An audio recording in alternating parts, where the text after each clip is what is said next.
Zach, since we have you here, I got to ask this. If you were to tell somebody that's listening to this today, you're going to craft a story, you have data, you have found your data insights that you want to convey to somebody, literally process-wise, what do you first start with before you create the fancy presentation?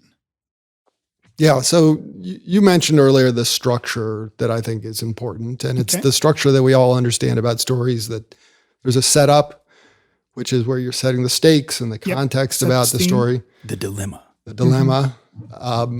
There's the actual heart of the story, the analysis, the things that you're finding, and then you want to think about what actions does that drive. And I think one of the data storytelling 2.0 things that is clarifying in my mind is the action doesn't have to be what you might think of as like press a button and something changes in your organization. Right.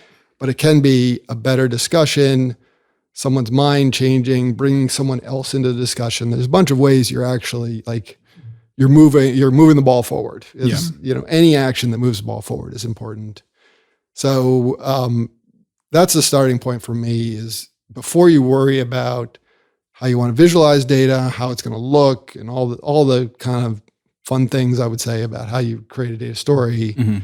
It's writing that really simple outline. So I think of it like an abstract for a very short paper, where you're saying like, what is the problem here that we're trying to solve? Why is it important to my audience? Of course, below that, you need to have understood your audience. And then, what's the evidence? What have I pulled together for the story? And then what is the action I want to draw out of that? And then then it can flesh out in a lot of ways. Yeah. And I think that's an important thing, is that it could be a PowerPoint presentation. It could be an interactive website. It could be an email. It could be, you can compress that all down a lot in some instances.